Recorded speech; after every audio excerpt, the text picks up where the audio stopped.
Let's go. Hello, everybody. We are finally here.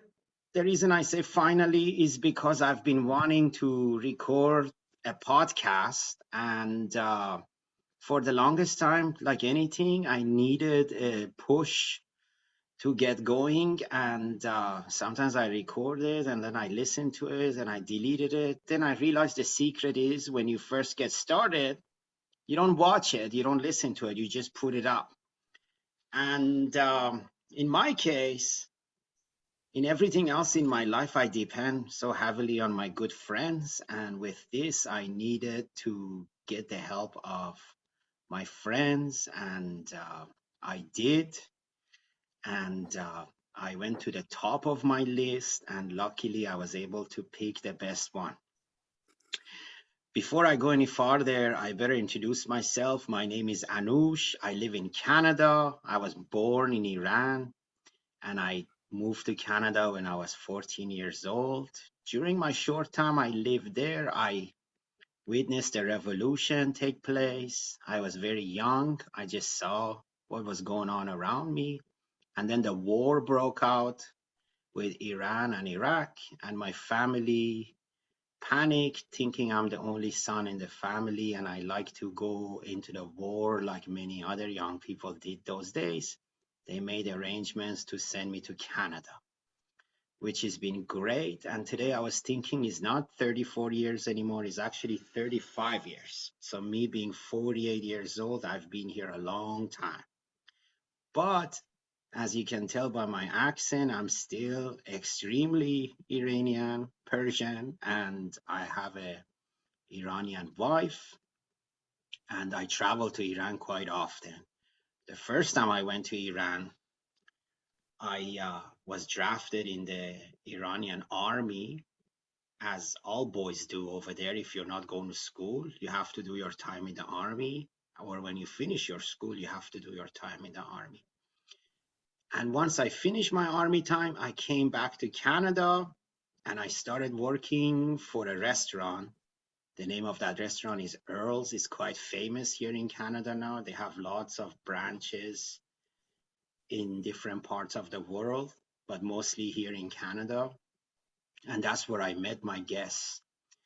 And a lot of nice memories and stories we made together until today that we're still great friends. And my guest that is coming on is not just unique for being my great buddy, he's also a really good guy, because you'll hear later on in the stories of what he's done and what he's accomplished. But I should let you know he's a pilot for one of our major airlines in this country. And I've been calling him captain from the beginning. And I forgot to ask if he really is a captain now, but I think he is, judging by seeing his pictures from the cockpit and his uniform and just the way he carries himself. I think he's the guy in charge. And if I was the main pilot, if I had a flight with him, I would give it up to him. I don't know if it works like that in the airline industry. I know they don't wrestle or anything to see who's the stronger guy, which that way I know the other guy wouldn't stand a chance anyways. But just you can see from the way he is, I would let him do the flying. But we'll hear all of that from him. So before I go a little bit farther, I just want to let you know this podcast, the way I've designed it for now, is going to be mostly based on telling stories, because that is the most interesting part I always find in different podcasts. And from school days until now, I myself have a hard time staying focused when somebody's talking about educational things, unless I'm very interested in it. Therefore, because I find the stories interesting and I have a lot of it, and I know everybody else that is going to come on here would have a lot of it, and there's no shortage of good stories. I've based it on that. But we're going to get into everything.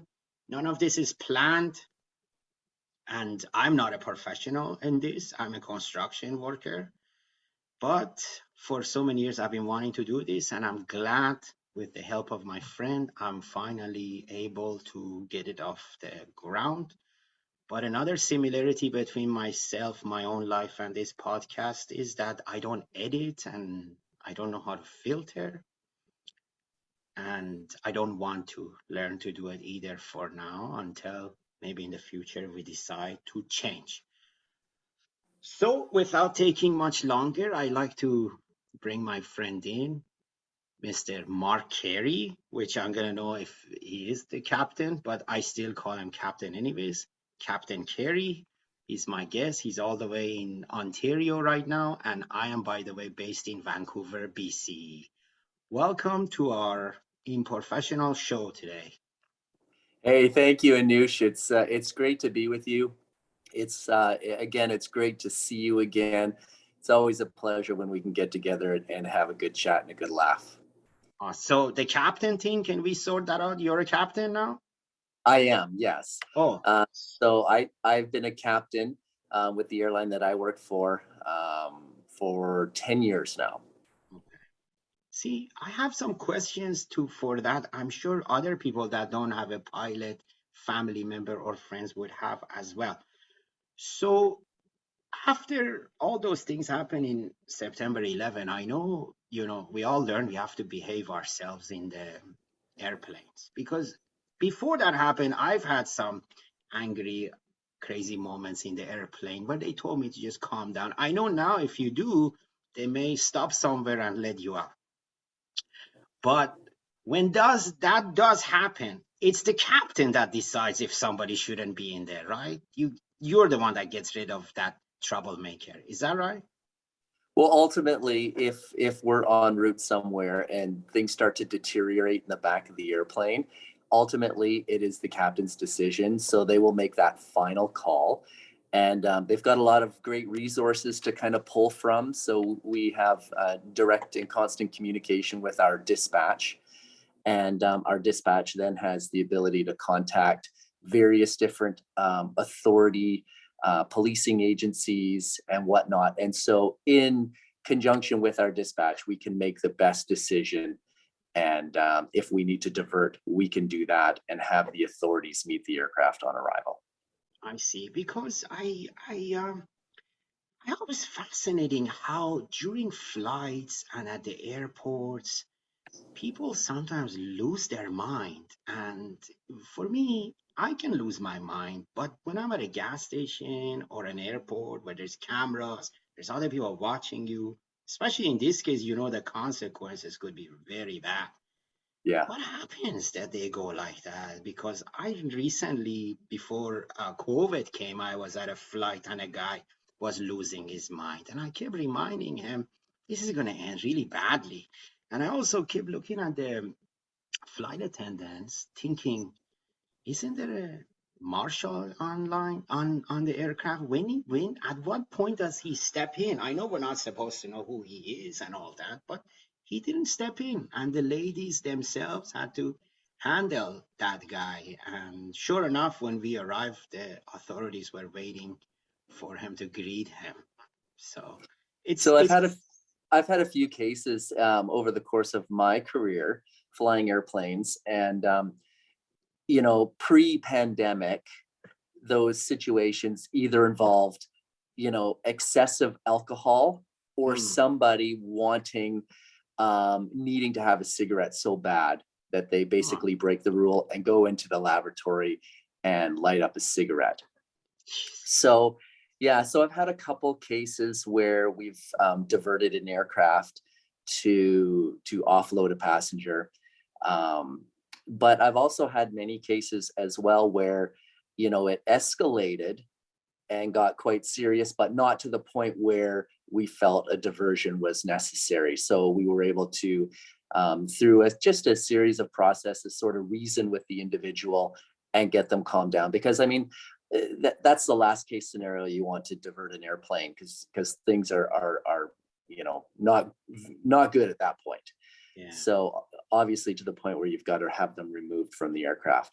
Now, since we are in this COVID, environment, yeah, you know what? A lot of times we're seeing a lot more cases where people, sort of lose their mind, like you suggested. And really, it has to do with mask wearing. Mask wearing right now is one of the biggest issues we're having on board aircraft. And it's not mandated. It's not, a requirement for the airline. The airlines don't require that. It's the governing agencies. Here in Canada, we have Transport Canada. In the United States, it's the FAA. So those governing bodies require this. And so therefore the airlines are continuously relaying that information that you have to wear masks on airplanes. And so, inevitably you get people that will push the rules, will bend the rules, will see how far they can, you know, I often think about it in my day-to-day life is you run into situations where the person you're dealing with and the person you're giving so much shit to is not in charge. They've told him to do this. They've told her this is the way it should be. But it seems like sometimes people make it so personal, as if that lady that brought you the drink owns the airline and she's right. trying to, make it easier for herself. But it went as far as they had so many reality shows on TV about the airports and things like that. It sucks when it happens, when you get stuck somewhere or you get bumped and stuff, but what could you do? Well, we got What can, stuck in Mexico or yeah. Cuba, when my wife and I and the kids were all in Cuba. And on the last day, there was such a huge storm that we knew right away the flight is going to be canceled. And Mm, you know me, I'm always watching everything. I'm very nosy when it comes to anything. And I noticed a group of people left in the morning the day before and they came back late at night. And I asked them, what happened? They said, we stayed at the airport the whole time. And then at the end of the day, they said, we can't do anything for you. You got to go back. And we came back. And that airport has nothing in it. It's like yeah. you're stuck in a warehouse. So when it came Right. to our turn, everybody was freaking out and complaining and this and that. I went over to our tour leader and I said, I don't have a problem with our flight getting canceled because we're staying at a really nice place. Worst case scenario, we're going to have another 24 hours of nice drinks, ocean, beautiful stuff. But what I'm not going to do is I'm not coming to the airport. So, and I taught all our group to say the same thing. So when it came time to leaving, they had to phone somebody from Sunwing, and the Sunwing person was somebody important. And they assured me that, yeah, things are okay at the airport. And once you arrive there, you could fly away.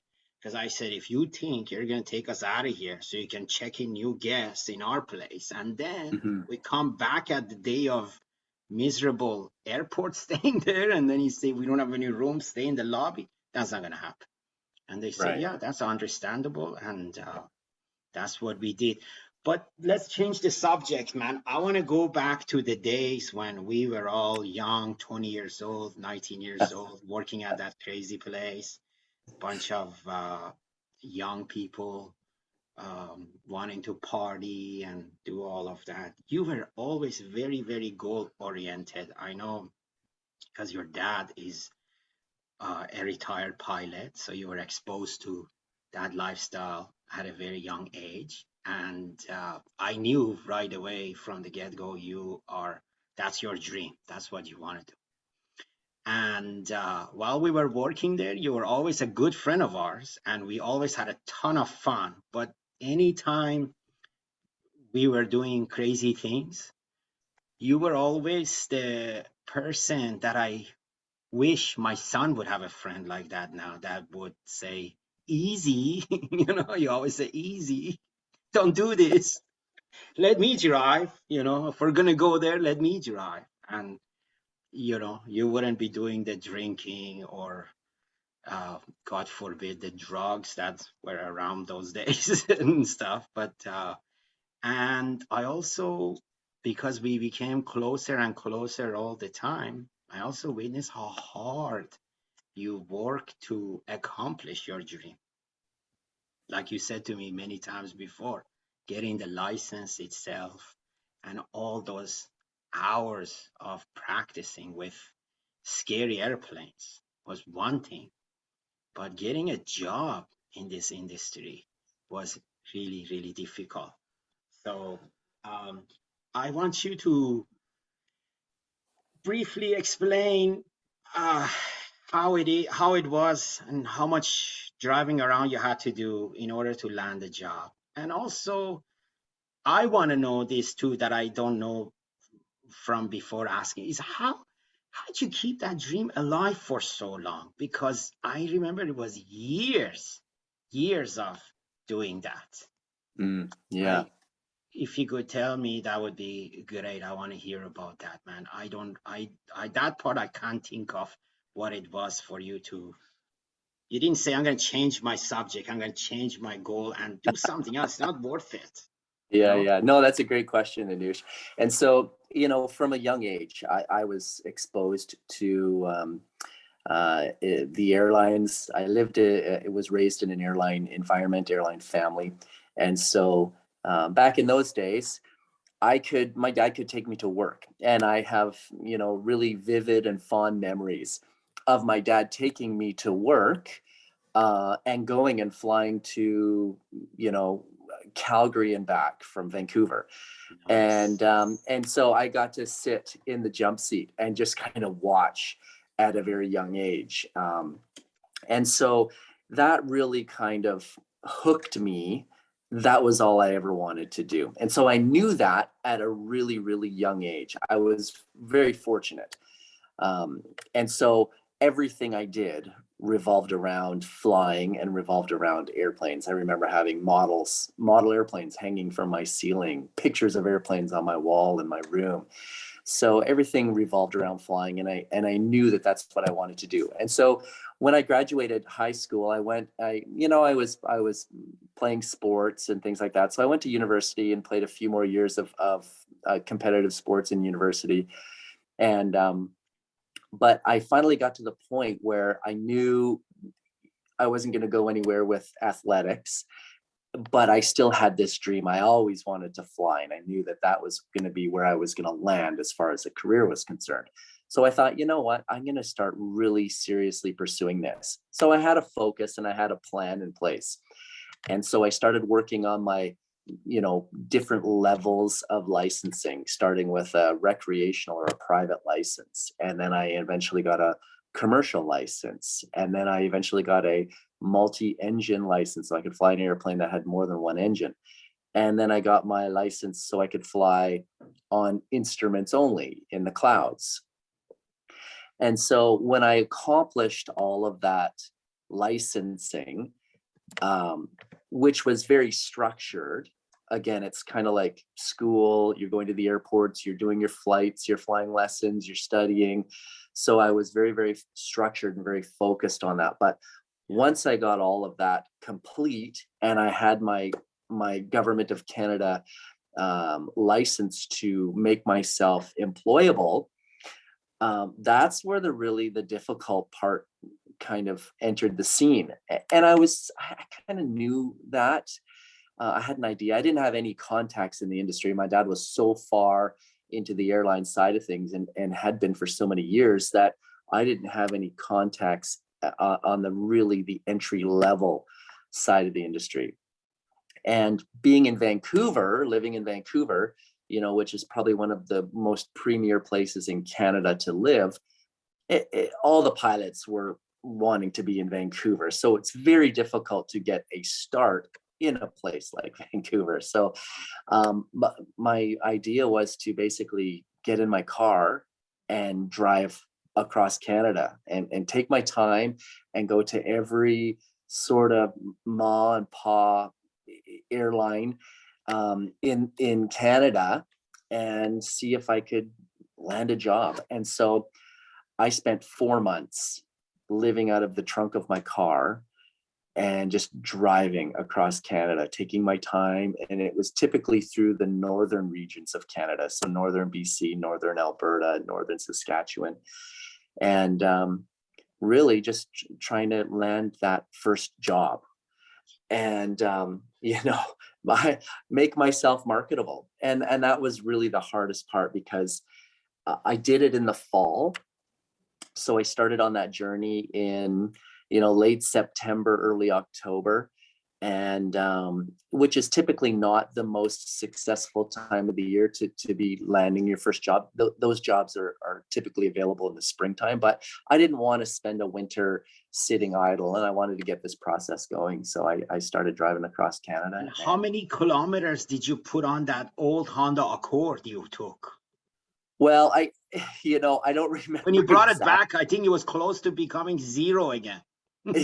Yeah, I think I wound the odometer all the way around, so it was going back to zero.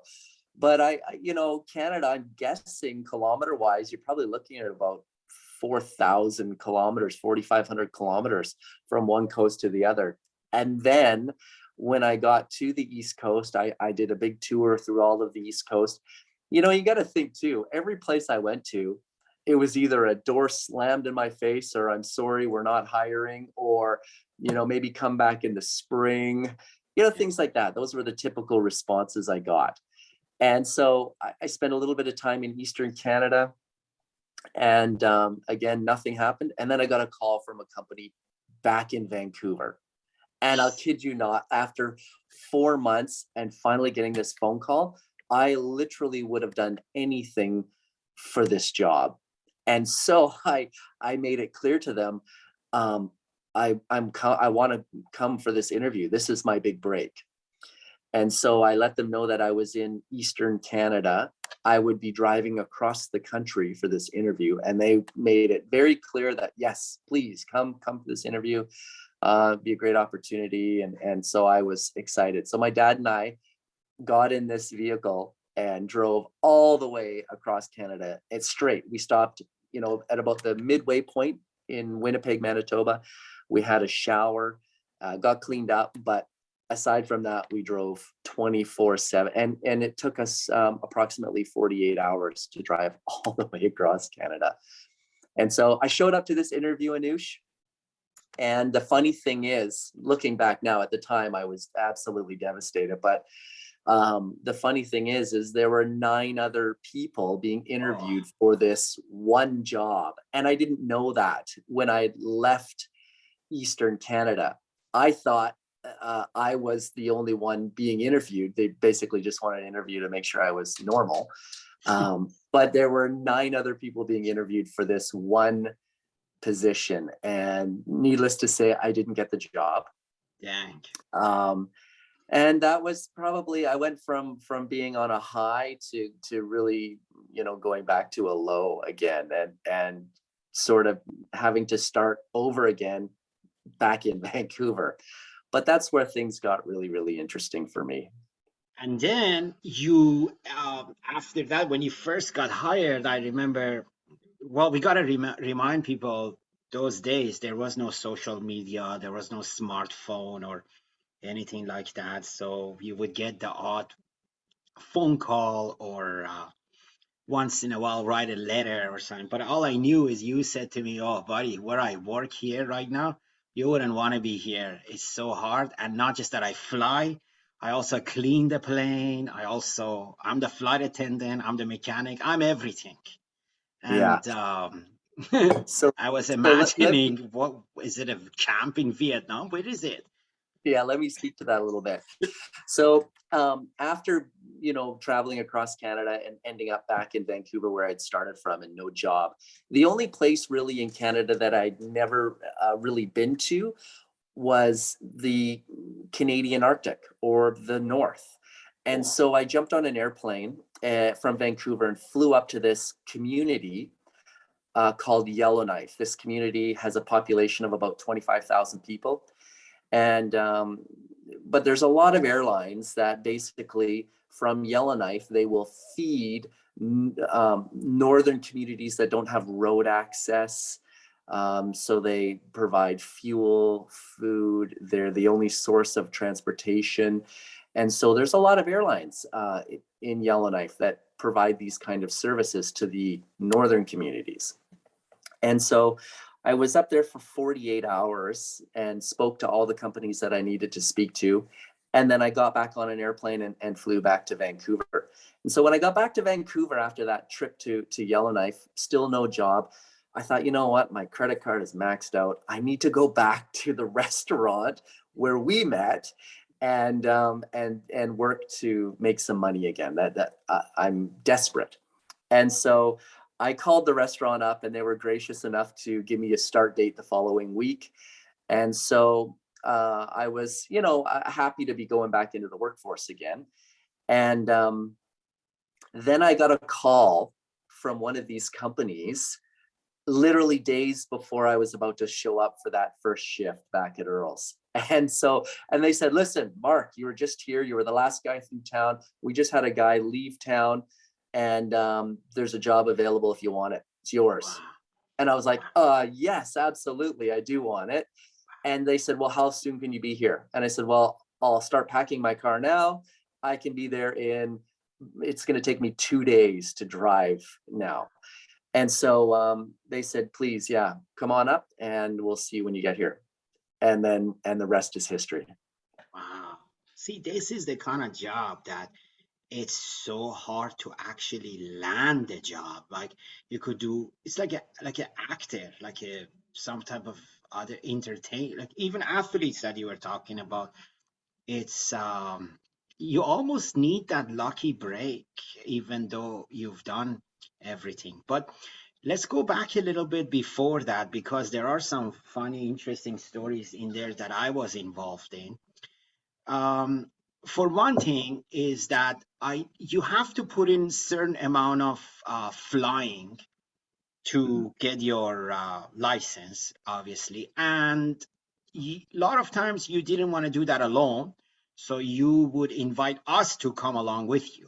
And I think I myself, other than your family members, compared to other friends, was in a lot of those flights. But I gotta tell you, man, even though I trust you with everything more than I would trust myself, and I also think that it's so nice and lucky that you like this kind of occupation because whoever flies with you is much safer than flying with anybody else. Because even when we were kids, if we were in a camping situation or a hiking or at a bar where a couple of people wanted to beat us up and stuff, you were always very safe and smart and kept a straight mind.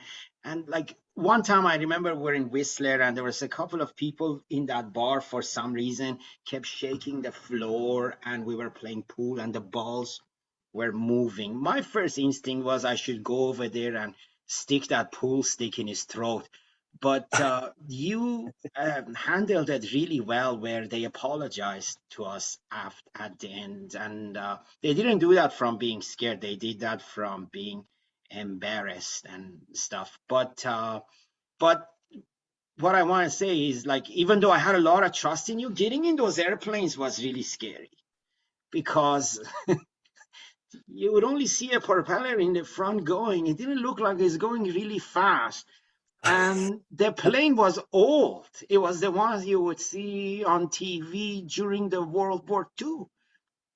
So I kept thinking, with a car that has an old engine, sometimes the engine stops. So what happens with this thing when it stops? And I go, what happened? You say, nothing. We just try to be near the water or we landed. Don't worry about it. It's okay. Just don't worry about it. I'm like, you I know, I remember vividly. We had when I first started flying, and you guys were coming up. We had a summer place in the interior of BC in a little community called Salmon Arm, oh and yeah, we had a place on a lake there, and we would fly into the little airport in Salmon Arm, and so I remember taking you guys up in some of those little trainer airplanes, those little Cessna 172s.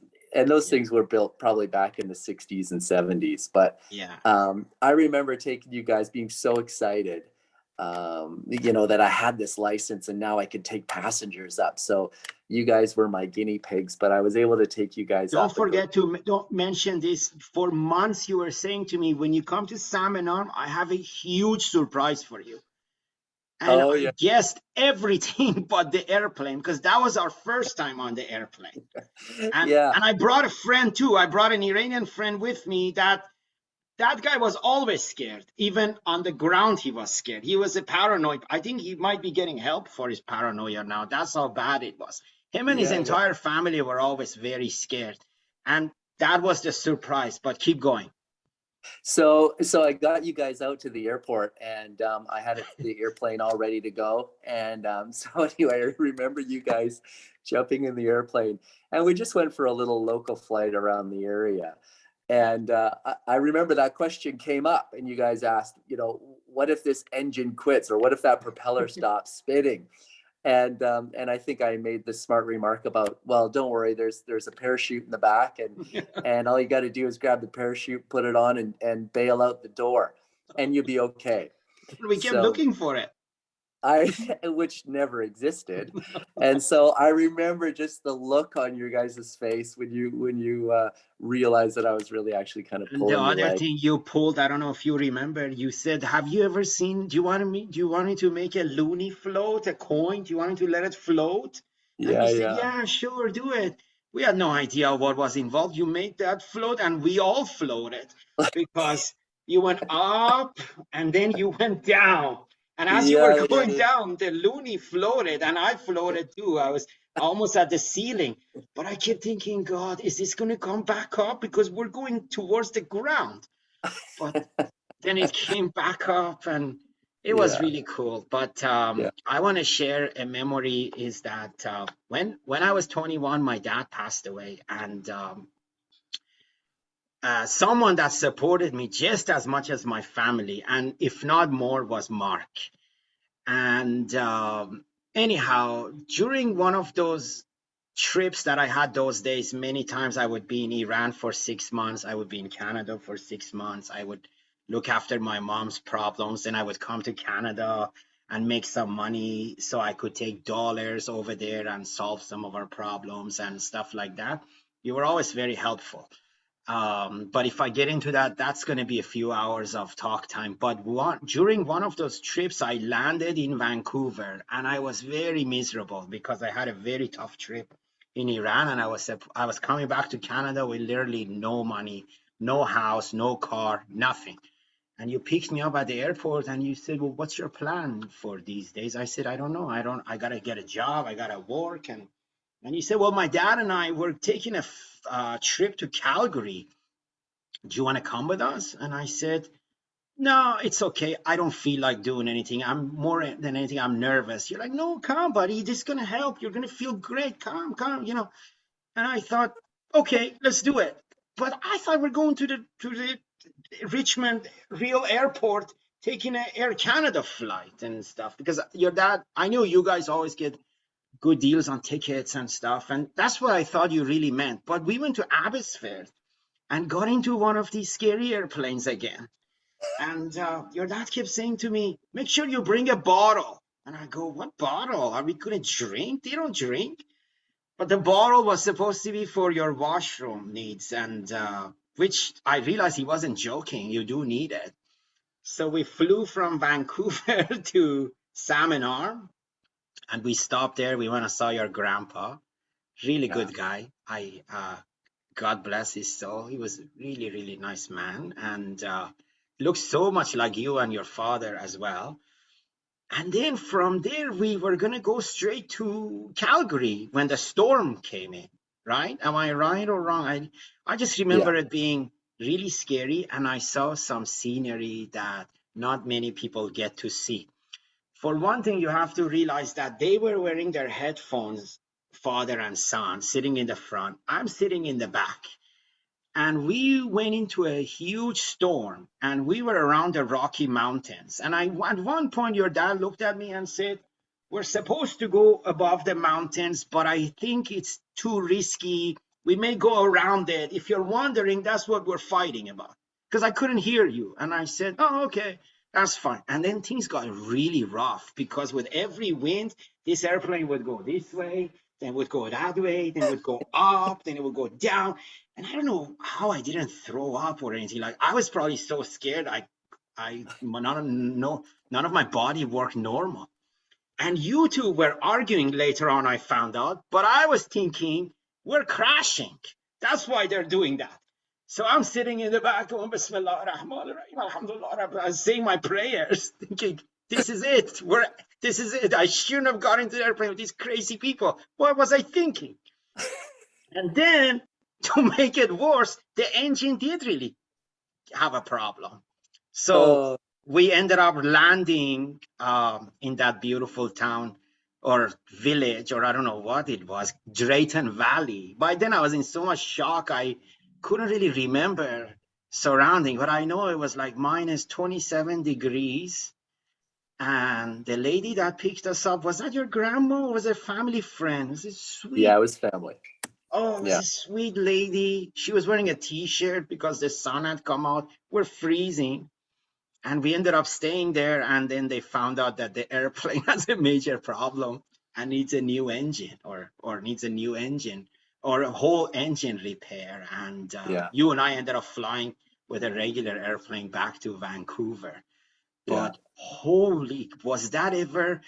I think we did make it to Calgary because your dad had a meeting there. I remember maybe yeah. seeing that we got into a car, we drove into the city, then we came back, and but we spent the night in Drayton Valley, and the next day we went. It was those type of memories and those type of scenery I saw on those mountains. A guy like me would never see that. I would never That's experience that, that. and I It's did that funny. because of you. Yeah, yeah. Oh no, it was crazy when you think back and look back at that story. Here you are, you just flown halfway around the world from the Middle East back to Canada, back to Vancouver. You're jet lagged, you're exhausted, and I didn't have any sense to say he probably is not interested in sitting in the back seat of another airplane and going and doing some more flying. I just wanted to hang out and spend some time with you. So I really kind of pushed the issue and said, no, no, no, really, you got to come with us. It'll be a lot of fun. I And needed that. so, yeah, so there you are in the back seat. So this is a little family airplane that we'd owned. It was a twin engine airplane, Oh and man, um I needed that, buddy. I can't tell you how much that support and the how great it felt having you around. Because at a normal situation, even when you come back from Iran, you say goodbye to the family. You come back, no house, nothing. It's tough. It's tough. yeah, And yeah, then when somebody coming to the airport to pick you up is a big deal. Now, yeah, having somebody that is going to come back to check on you the next day as well to make sure you're not going to be alone, you're not going to be bored, your needs the support and stuff. You guys had a trip to go, and taking another person, having responsibility for another person is not something that would be pleasant for you guys, but you all did that, so I would think about my family so much and stuff like that. But I've had many scenarios in life where you've been that way and you were there for me, and I really appreciate it. If I have mm, Iranian people watching this, it's going to be interesting for them to see that, you live in Canada, you could be living in Canada or different parts of the world. And then a friendship would form between two friends that come from huge different backgrounds. yeah, absolutely. They live so different. Everything is so different, but the love and the care and the kindness and the bond that keeps them together is unbelievable. It's unbelievable. And your dad and I. The other thing is, like, in that restaurant, there were so many of us that worked there, and we were all friends. And I always consider myself so lucky and so honored to get so close to you and your family, because before his dad retired, sometimes he would fly into Vancouver, because they didn't live in Vancouver anymore after those days when Mark became a pilot and stuff. They moved to Nova Scotia, or where was New Brunswick? New Brunswick, yeah. Yeah, New Brunswick. So every time he flew into Vancouver, my friends that lived with me were surprised that, your dad would call me and would come over to our house and Yeah. stay with me and my two roommates. And Yeah. then he took me on a trip with that crazy airplane another Yeah. time. And Yeah. I told you when we landed, we bounced off the runway. And he Yeah. goes, "Oh, I'm used to being higher up when I land because, I fly a regular airplane. Jeez." Yeah. Yeah. Yeah. And you can never tell if he's serious or joking. And their place in Salmon Arm that he was talking about those days, the first time I went there, again, you were always big on surprises. You were always saying, "Buddy, I got a surprise for you. Tomorrow when you wake up, you're going to be so surprised." Well, when we got there, my vacation home in Iran was a beautiful house my dad had built near the Caspian Sea. That's what I was expecting when we get there. But we got there, it was just a trailer. A tent trailer and an It's a outhouse. tent trailer. It wasn't even a nice trailer. It's the ones you have to turn and the walls go up. The trailer. And you got, the And an trailer is for the outhouse. ladies. You and I will camp out here. I'm thinking, where is the vacation home then? You know, we go to this day, I don't understand why Canadians go camping. Who puts down all this money and go live like a Yeah. homeless for a few days? But, Yeah. but anyhow, in the morning when the sun came out, I realized where the surprise is because I woke up early and I looked outside. Beautiful lake. Your place on top of that cliff Yeah. overlooking the nice lake, and those neighbors you guys have been neighbors with for so long, so nice. And then we became a regular there. And every time we went there, it was so nice. But I brought this up because I wanted to mention how your family was so close for me. Is when I got married with my wife, we came back from Iran. I hadn't seen you guys for so long. I called the cabin and they picked up the phone and I told them Mm. I'm married and they said, "Come over." So Yeah. that was the beginning of your dad building the cottage. Yeah. Now it's not a tent trailer anymore. There's a beautiful cottage there that he built himself, and it's a contractor couldn't do a beautiful job like that. It's perfect. But those days he had just built the first floor. The Yeah. subfloor was down, Yeah. overlooking the lake, and we Yeah. got there. My wife, city girl, she's never been in the woods. Yeah. We get there, and your dad says, "I got your place set up right here. It's beautiful." This, and I could see it, and I appreciate it. I knew, what he's planned for us. It's so nice. But later on, I found Ozzy's thinking, "What's going on? Does he think this is some kind of honeymoon? This is not good. Is there bears here, cougars?" She's all scared, and the neighbors Oh, come over. They're all like, "Oh my God, look at your hair. Look at your beautiful nails." One is taking her to that cabin because they have a shower there. The other one says, "Come over here. We're yeah. making cookies." And Yeah. I'm just thinking, she's enjoying herself. But I forgot she's so new. She hardly Yeah. speaks in English. She's new here. Yeah. She's scared. She doesn't know what's going on. And I'm Yeah. like, I wander to this side. This guy gives me a beer. The other side, that guy gives me a beer. And one says, "Let's go on this boat. Let's go for a swim." And at night, I was just passed out almost. So we get into the tent. I fall asleep.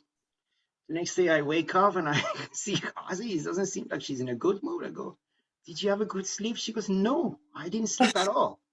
I go, "Why not?" She goes, "I've never slept outside. I don't know where we are.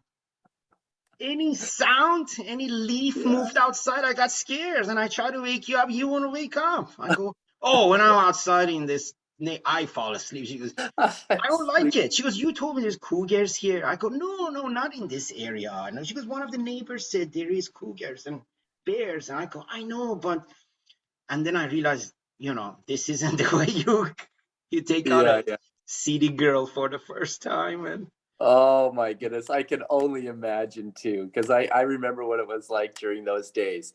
And so what was really funny was that, there was a quite a group of people from Earl's that would come up yeah, to the lake and stay at our place. And so we had a group up once, that tent trailer back in the tent trailer days, it could sleep 8 people. And I think we had 8 people in that tent trailer. And I'll never forget one morning, as the sun is coming up, but nobody's really, kind of awake or up yet. All of a sudden, there was you and one of our friends, Matthew Hale. Then you guys were sleeping on this New where the Zealander. the New Zealander. You guys were sleeping where the dining area in this tent trailer, it had folded down into a bed, and for some reason, I don't know why, but one end of that sleeping area collapsed and it came down with a thud that woke everybody up. And then all I remember hearing you say is, "Don't ever touch me there again." It's Matthew. And He's the, like, don't ever make a pass at me again. and the, and the whole trailer just erupted into laughter.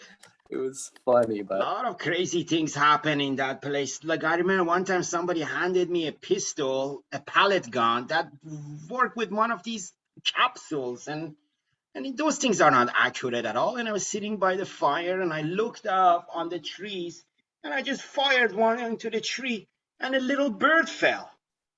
And the people there thought I aimed for the bird and I shot the bird. And I'm like, I didn't even see the bird. I don't know how this happened. And well, then, I of think course, it's probably from your military training, right? You that, basically have eyes in the back of your head. and it happened on the time where we had some of our friends there that were huge animal lovers. And to make it worse, the next time I Yeah. think you and I went out and came back, we killed a deer as well with your car. That Oh, stupid, yes. that dumb deer. We saw it, and we were just looking at it. You had a Honda Prelude, the old ones that has a really low front, and we paused the bed so for the deer to go, and then the deer didn't go, was stuck there. So you put it in the gear, and off we went, and then the deer jumped, and you had hit the deer on the bum because the entire car was covered in poop.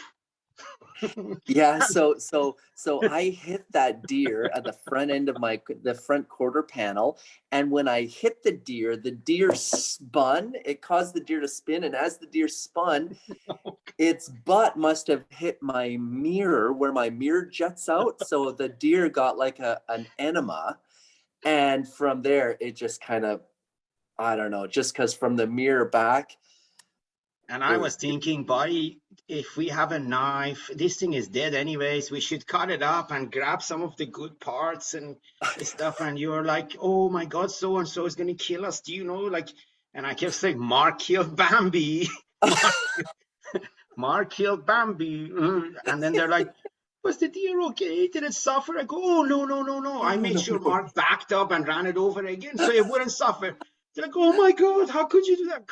I said, no, we didn't do that. But you're asking if the deer was okay. Of course he wasn't okay. The deer is dead. Don't you see half of his ass all over the car? The car was almost total. And then the insurance people, your dad said, as soon as they saw the car, they said, you hit a deer because they know they see that Yeah, all the time.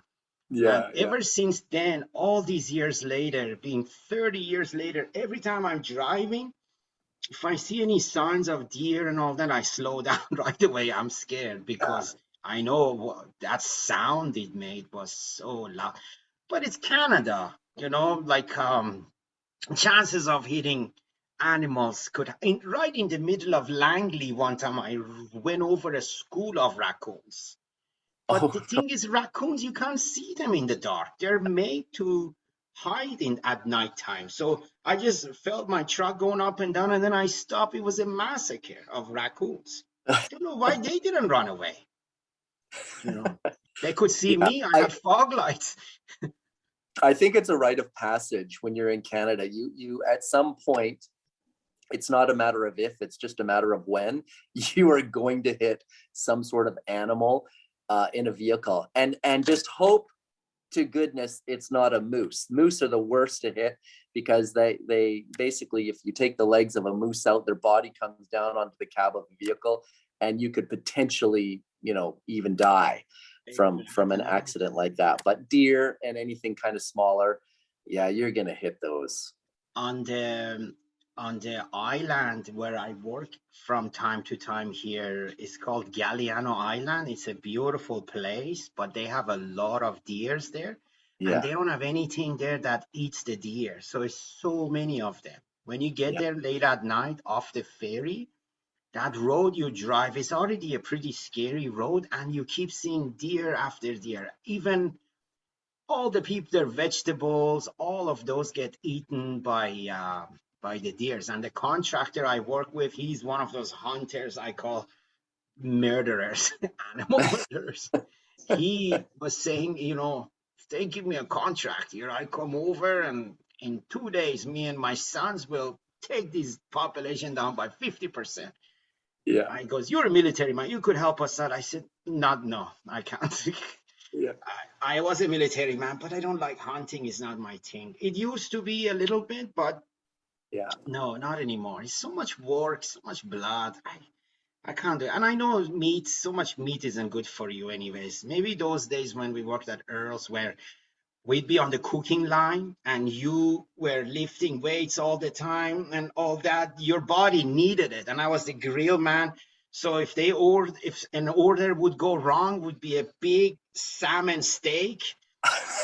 The rule was to throw it in the garbage. I'm not going to throw it in the garbage. There's no way. I'd rather No. get fired.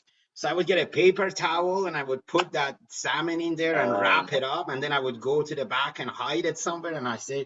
buddy, go back there. I got something waiting for you. You would go there, eat that. Few Ah, minutes later, I would mess up a New York steak. Buddy, go over there. The New York steak is waiting for you. By the end of the day, you had eaten 6, 7 steaks. My friends used to tell me, are you taking steroids? How come you're getting so big? I said, because I'm eating like royal family at Earl's, man. Every time they send me to clean the cooler on those trays, if there is anything edible, I'm eating them before I yeah. come outside. Oh yeah. I don't think I ever ate so good as when we were working in the restaurant. Yeah. Oh, yeah. But then Yeah. we grew up, and then every time I would show up at your place in Salmon Arm, the vacation home, after the first 2 days, your dad would say to me, if I keep eating this Iranian food you make, I'm going to fail my next test because the pilots The get next tested medical. all the time for, The next medical. uh, and especially when we went one time, he was in the process of making the cottage and he goes, what can you do to help me? And he had two other guys helping him. And I said, nothing that these guys can do, but I'll cook for you guys. So I made the first kebabs and rice and all the stuff I had brought from the city, and they're all like, "This is awesome, man! How many days are you staying?" And your dad's like, "No, we can't do this. They can't work. I can't fly anymore. We don't eat." I go, "What do you do when nobody's here?" He goes, "I just have a sandwich with some crackers and a small coffee." I go, come on, man, you got to learn how to eat. They test Yeah. you to see if you have bad things in your system. They're not going to stop you from flying if you had kebabs. He goes, I know, but I can't get fat. Yeah. Yeah. Yeah. Don't worry, you're tall. You can hide it. Because no, they Yeah. put me on a scale. They don't go by looks. They say he looks good. He looks good. He's fine. He'll be okay.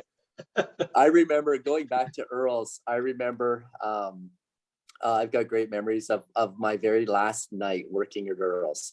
And so and I've got some pictures. I tried to find and it's the old, where you took the roll of film to the store and you got a sleeve of actual photographs, not Yeah. like the digital age we live in now. But so I've got some photos kicking around. I'll have to break them out maybe for another interview and show them. But I remember my very last night working there, and you guys asked me, you got me to the back and said, "Hey, listen, there's somebody or some for some reason you're needed out behind the restaurant. There was a door."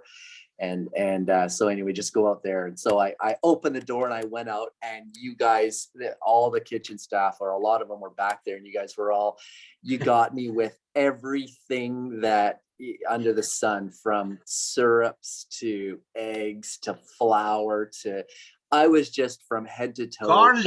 Garlic puree. Oh, Carla, you're right. I was a disaster. Yeah. And so anyway, I've got some funny photos. I think I've got you, and I went and grabbed you and maybe Carl and a couple of you guys and tried to rub as much of this stuff off on you as well. But after that, I I guess I could talk about it now. It's been what, Oh 26, yeah. 20, Oh yeah. The 27 criminal code years? is only 20 years. Okay, good. So we're well past that now. But I stripped down to my underwear and I filled those big stainless steel tubs full of warm water, Where we wash the and salad. I climbed in, and I've got some funny pictures of me in that tub. And the soap suds are all around. Like, all you can see is basically my head in the stainless steel tub because there's soap suds everywhere. But I basically had a bath in the back of the restaurant, It was which so would, beautiful. I mean, the whole place would have been fired if anybody had Oh, it found was so beautiful. The managers there were also so cool. I love Facebook because keeps me in touch with these it. guys now. Yeah, yeah, But it was so nice. They're all grown to have families, and the yeah, practical jokes and the stuff people used to do to each other over there. Every one of those is a whole show, a whole book.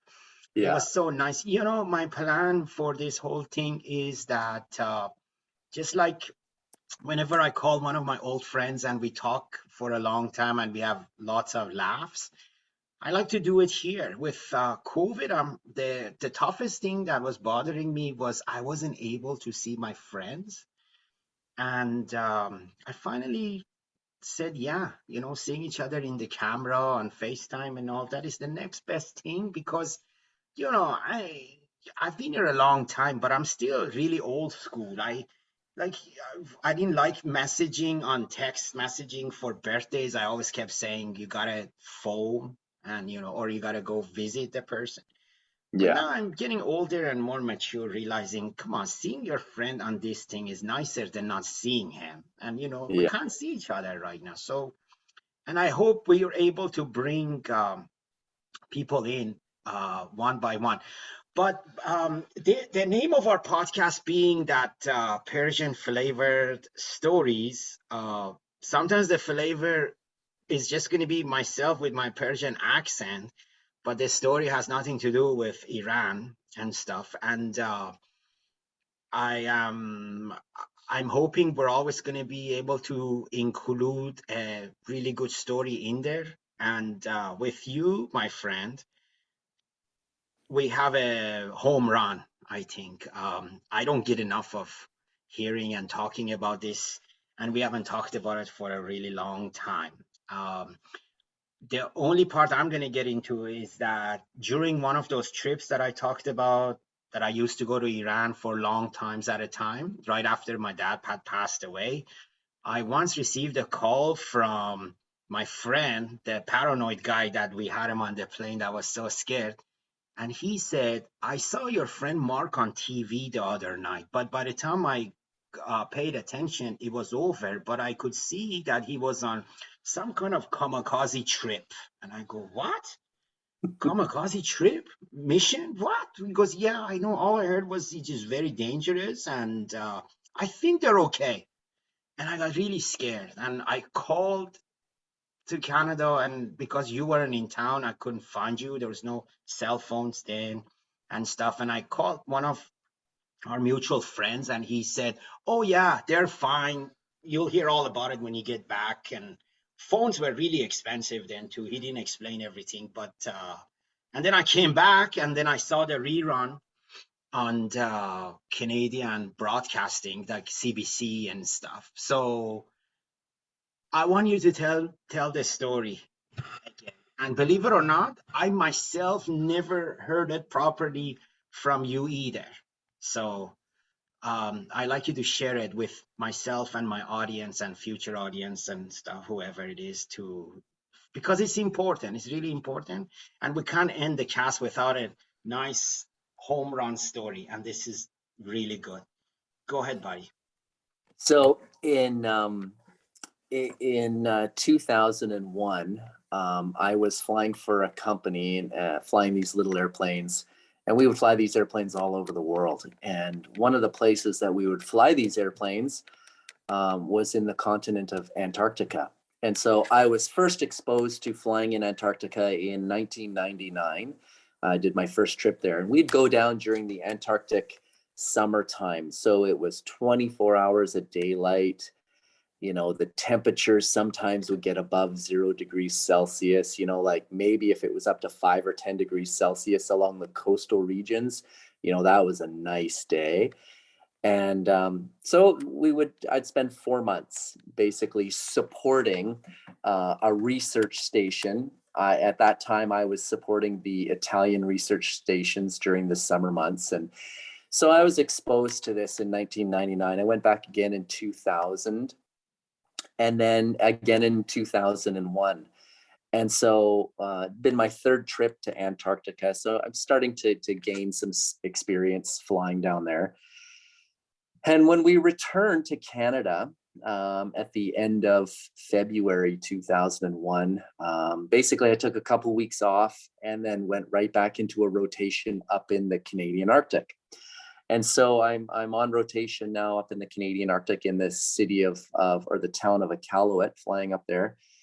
And one day I got a call from my boss and said, Mark, something's come up, and might need to bring you into Calgary because, you know, there's some plans in the work for a very big trip potentially.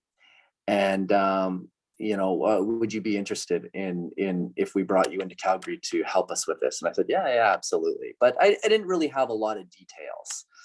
So, but I was like, yeah, no, that's no problem. I'm available if you need my help.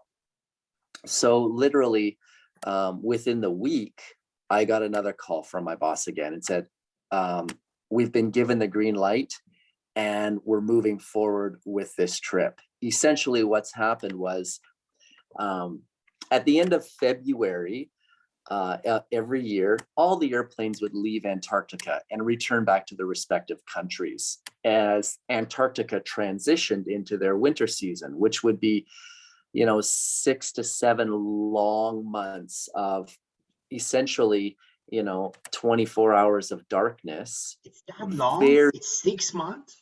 yeah, Wow, I didn't very, know that. very cold temperatures.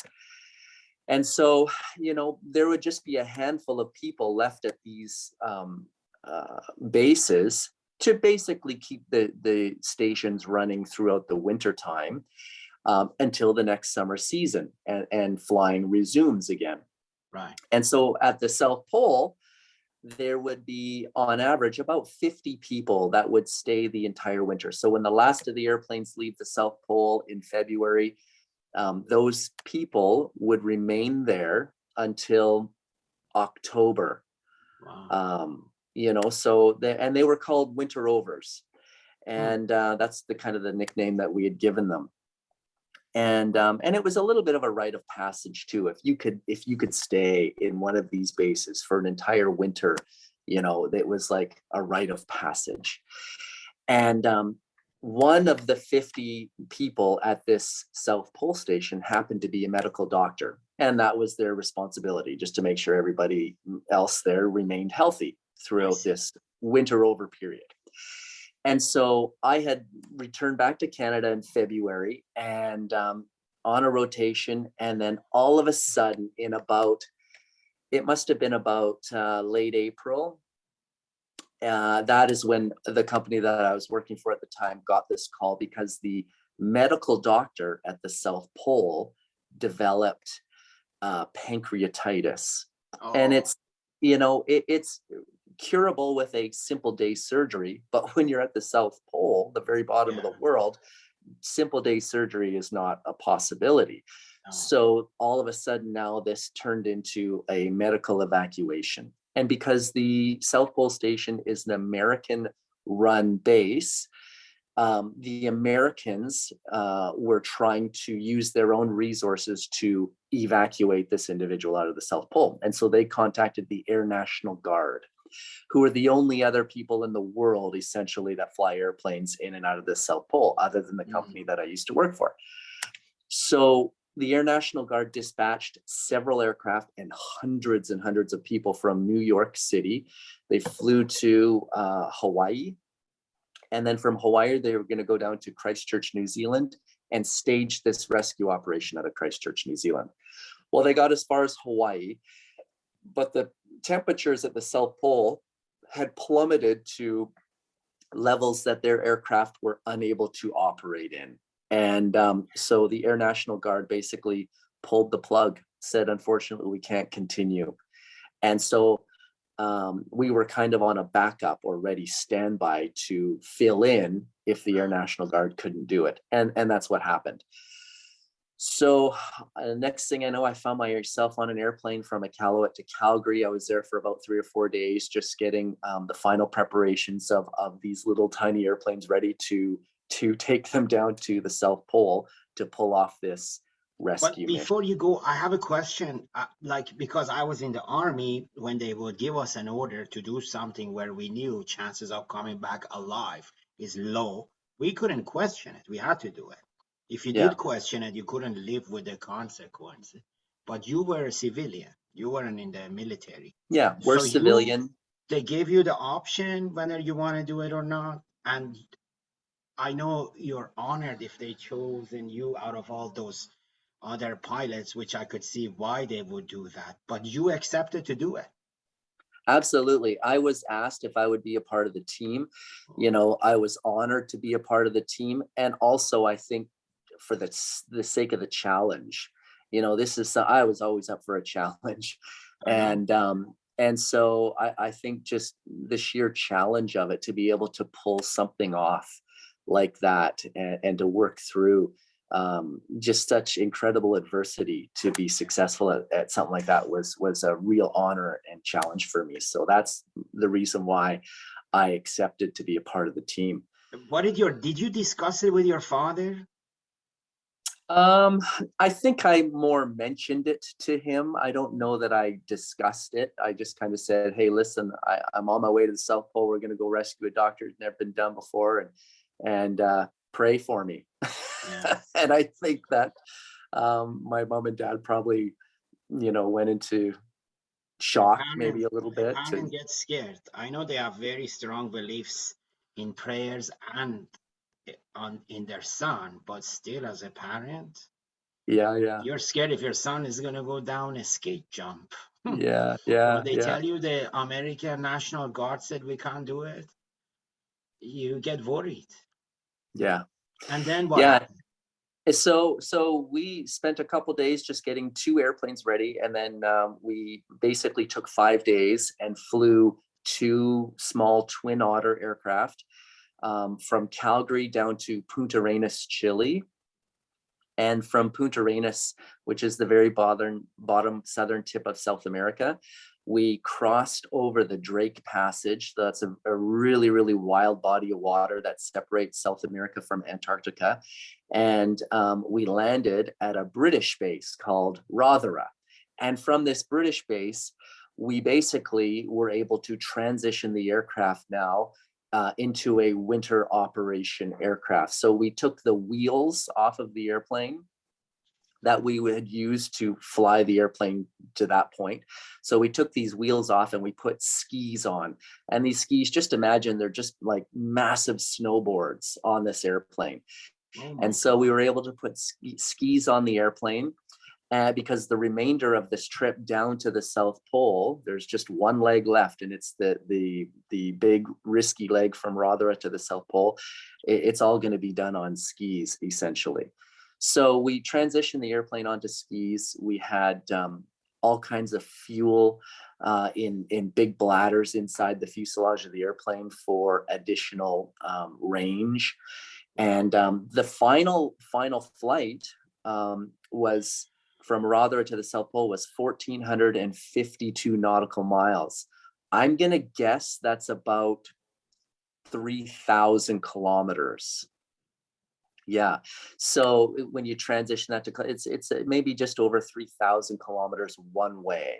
So did you have to did you have to modify the plane then for more than just the skis, right? Yeah. So the big modification other than skis was fuel, putting additional fuel, because we were limited. Normally we would only have about 5 hours of range, and we travel at about 140, 150 miles an hour So in the that extra aircraft. fuel would make it even, the extra fuel would even make it less safe and heavier as Makes well. the airplane heavier, but it just gives us the additional range to make it to the Yeah. destination. Yeah. So so we got into Rothera, everything was fine. We transitioned the airplane over with these big fuel bladders inside the aircraft, with skis on it.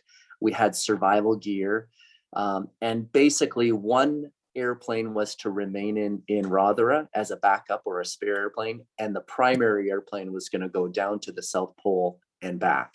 And so I was a part of that crew myself. The boss who had selected me to go, he and I flew the aircraft down together. We had an aircraft engineer or mechanic on board as well, and we had a replacement doctor.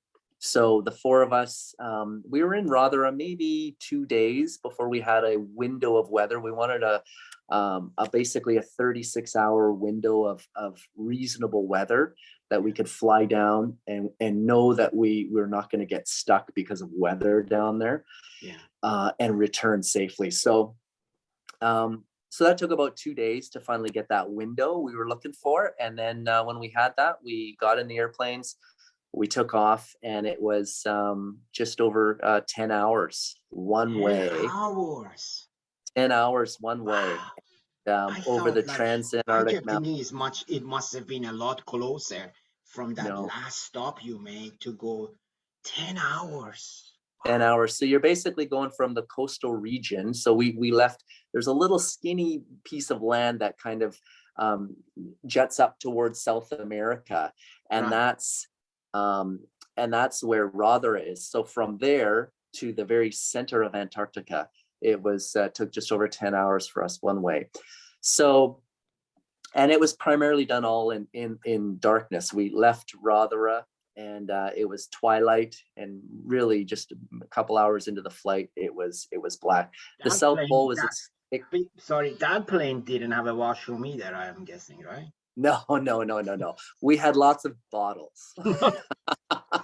Yeah, Talking yeah, yeah. about kind of Empty bottles. what about number Empty bottles two? that we The number empty two bottles can't, that we were gonna fill. buddy, number two can't be done in a bottle. Well, you got to plan that accordingly. I So know. You make guys make are sure. used to discomfort, though. I've seen you around the campground and your job in the forest and all that. Yeah. There isn't many things that make you miserable. No, You no, can no. handle it. Yeah, yeah. Okay, so and It's another question I want to ask you is that while you guys were going, were you the two of you, you and the pilot, the other pilot, and the engineer and stuff? Were you all nervous? Like, did you guys have any talk about, we're doing something that's never been done before, or I well, know I you think wouldn't bring it up if you were scared or nervous to the other yeah. party, so to make them worried more and stuff. But did it feel as dangerous as it was at that time, or no? You just were focused on the mission. We were focused on the mission. So we had done all the preparation and planning on the ground. And you know what? You can plan and prep as much as you want on the ground. There comes a time where you have to execute your plan. And so we felt that we had all of our bases covered in our preparation and planning, that we all felt very comfortable and confident that we Nice. were able to pull this off. Uh, So never did we think we were going on a kamikaze suicide mission. yeah. We all felt that we could get down there, um, get the replacement doctor down there safely, bring the sick doctor out, and get back. So we And were if very you confident. and if you landed there and the plane would have frozen, or you weren't able to lift it again, you had to stay there for months.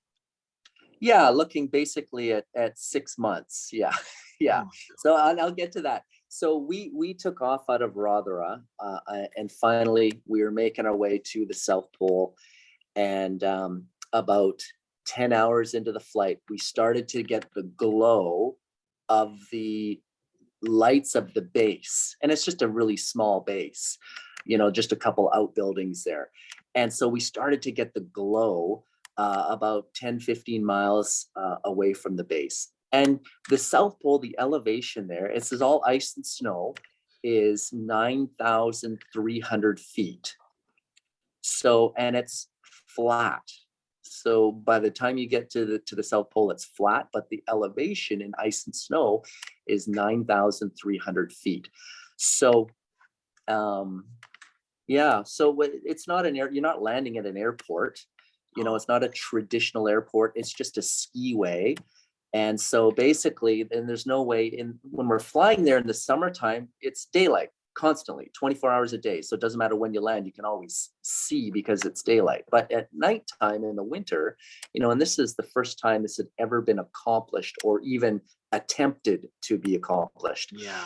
So we needed to have a way to light this skiway. So they essentially took 45-gallon drums, filled them with debris and fuel and things like that, and lit them as big torches. So there were about 22 of these big drums that were burning, and that all in a row, and that lined with our skiway where we were going to land. So we knew, okay, we've got the skiway, we've got all these drums on fire, so this is where they want us to land. And so we came in and set up and were able to successfully land the aircraft.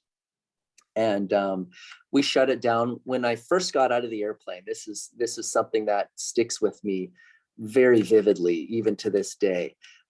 When we landed, the temperature there was minus 68 degrees Celsius, which is about minus 92 degrees Fahrenheit. And that doesn't account for... Hold on. Minus that doesn't 68?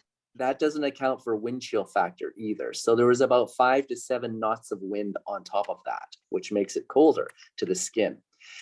Yeah, minus 68. And so I remember when I opened the door of the airplane and jumped out, again, we're at 9,300 feet. So everything takes a lot more effort and energy, and it's harder on the lungs. So when I started working to put this airplane away, because we were going to stay there for we ended up staying for 17 hours on the ground there. So in order to prepare the airplane to stay there, we have to wrap the engines in big, it's almost like sleeping bags. We call them engine tents. We wrap them just so they stay warm. You remove the battery from the airplane so the batteries don't freeze, things like that. So there's a lot of preparation and work to do to prepare the airplane to stay there for any length of time.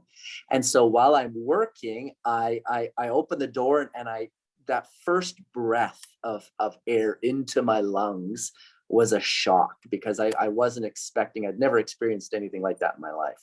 So minus 68 degree air temperature straight into my lungs.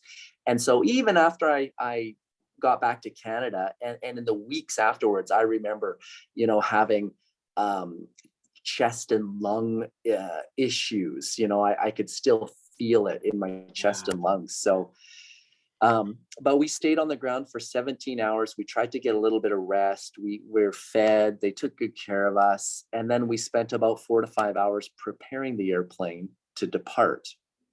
Wow. And yeah, and so we're heating engines. We had big heaters as well. So we were heating the engines. We had to refuel the aircraft. So they had prepared 1,000 gallons of fuel in a bladder. They pulled this bladder out of storage, drug it outside to where we were going to shut the airplane down, and put 1,000 gallons of heated fuel. And when I say heated, I mean heated to about minus 20 degrees Celsius. Yeah, because if you heat it, like, the airplane is not diesel, it's gas, isn't it? Yeah, it's so well, it's a jet. In the Army, we used to heat up diesel engines, but a gas engine, you would think it would blow up. Yeah.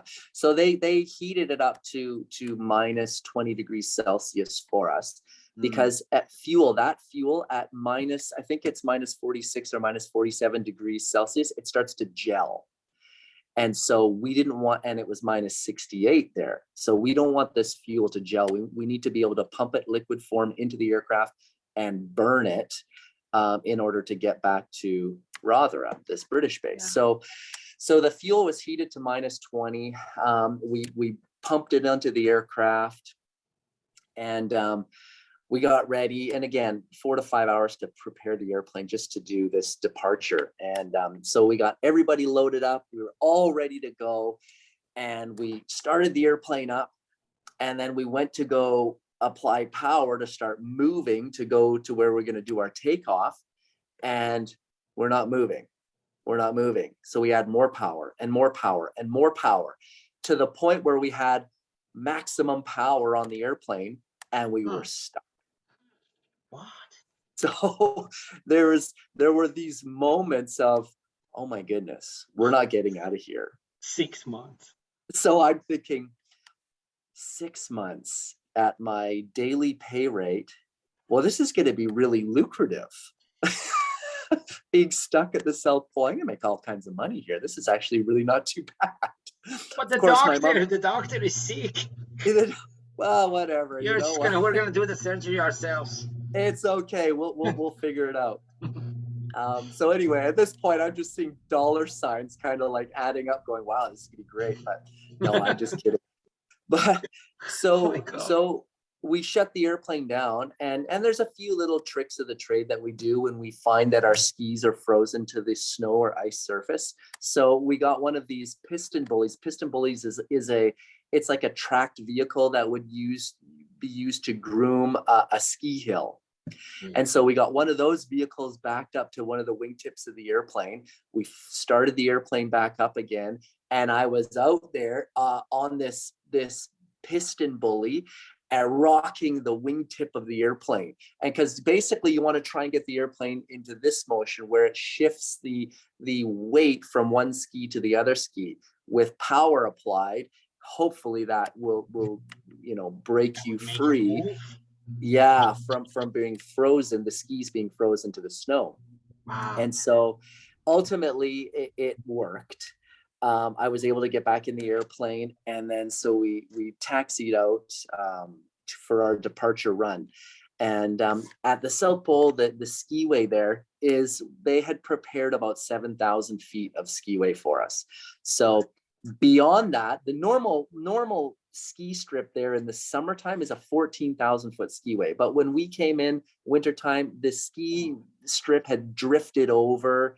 It had months now of snow drifts piling up on it. So they went out with this piston bully and just kind of broke down those drifts for us. And they prepared about 7,000 feet. And those barrels that I was talking about that light the skiway, those barrels lined about 7,000 feet of skiway for us. So we knew that once we went by the last barrel, that's 7,000 feet, and we're kind of going to fly blind at that point. So we started this takeoff run out of the South Pole, and it was the longest takeoff run I'd ever experienced in my life. And again, because you're at high altitude, so density altitude is a big factor. The weight of the aircraft was another major factor. And I remember we went by the last of the barrels, 7,000 feet, and we only had the nose in the air at this point. The nose ski was off the ground and in the air, and the main skis were still going ba-boom, ba-boom, ba-boom as we continued to accelerate. So we weren't even airborne yet, and so essentially at that point you transition onto your instruments, because you can't see anything in front of you. You're completely, it's black in front of you, and you've got no reference to the horizon at all in front of you. So you transition onto your instruments at that time, even though you're still on the ground. And then finally, a couple thousand feet later, we broke the ground and we're in the air. And so anyway, we got airborne, which was a big relief. And then on our way, heading back to Rothera. But I get a great question for you, Anush, and it's a question I like to ask everybody when I talk about this story, is when you leave the South Pole, what direction are you going? Well, you're going to that base in England, right? I'm That guessing base in Rothera. So, you would have to be going towards north to run well, into better weather, right? yeah. And think about it. So think about it. Every direction from the South Pole is what? You already North. said it. It's North. north. But are you going north towards South America, which is where your destination is? Are you going north towards Africa, or are you going north towards Australia or New Zealand? If we were in my son's room, he has the Earth. I could have looked up to see where. Yeah. You know what I'm But going to do? I'm going to grab a lamp here as well. I'm just noticing here the sun is going down. So I'm just give me 1 second. Just bear with me one moment here. And the other nice thing is I just heard my garage door, which is great. That means my wife went to pick up my son, because I thought our interview is going to be over before I have to go get my son. And my wife, I'm so happy she did already go and grab that, so I don't have to rush it at all. I want to find out everything about this thing.